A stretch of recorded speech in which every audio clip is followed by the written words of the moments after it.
goodies came in today, and it was perfect timing because I am off tomorrow and I have to work mandatory overtime Friday.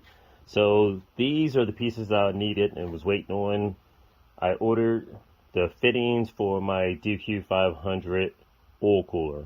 And what I'm going to do is I fabricated, and I'm in the process of fabricating an external oil cooler that will possibly use that big monster over there, which is almost the length of a whole car.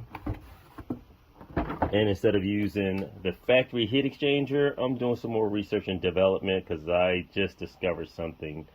When I had one of these hoses off, this actually leaked out, and you can see the residue inside there, which looks a little yucky.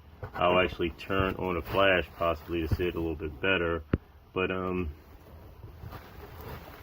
look at that. That is not good, the color of that. So what that's telling me is that this possibly had an internal leak, which is not good. This is from off of a 2012 Audi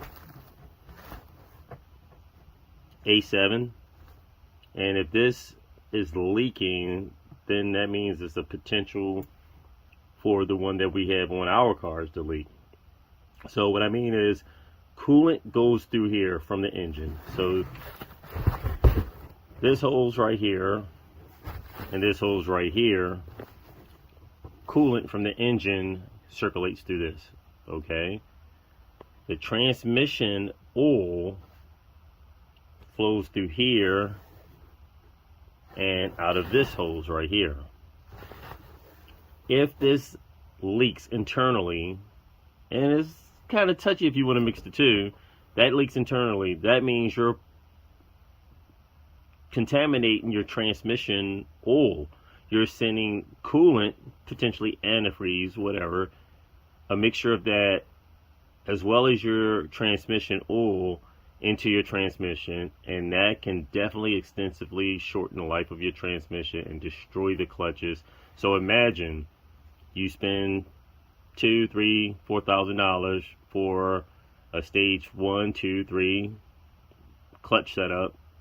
You know, just say a clutch setup that's rated for 1,300 or 1,500 horsepower, and you have your factory heat exchanger fail because of cycling back and forth, heat, possible expansion, any type of high pressure buildup.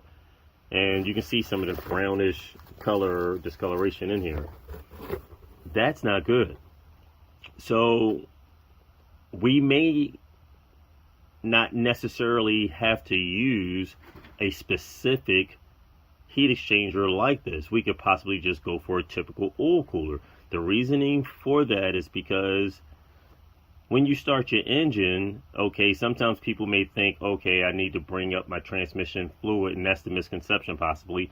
Well, in some engines, maybe so, but the misconception that I would think we may be experiencing would be you have to bring your transmission fluid up to an operating temperature and get it warmed up.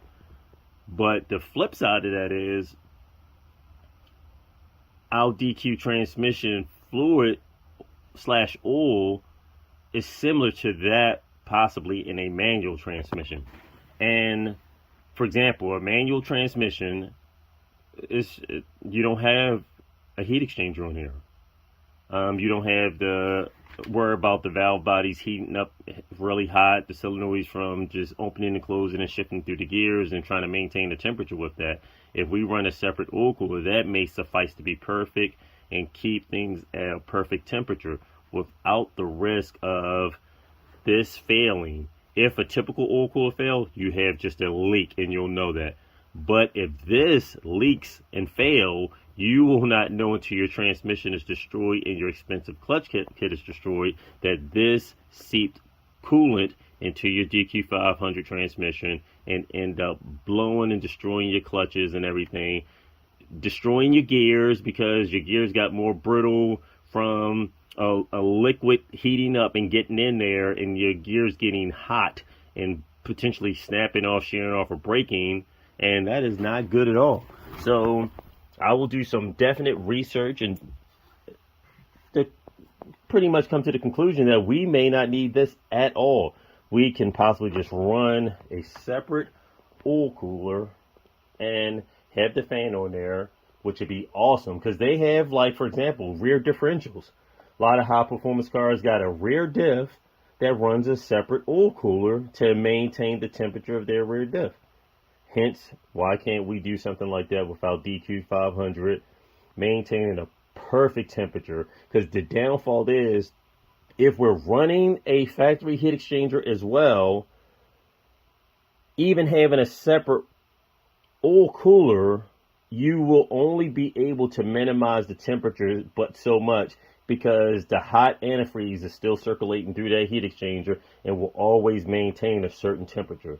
So to pull this and keep this at a specific temperature, you can always have your transmission ECU monitor the oil. If the oil starts to get hot in any way at all, you have your fan come on. No worry about contamination. You can have, the research would be maintaining the proper temperature for the oil itself for optimum efficiency. So that is something in the process of researching.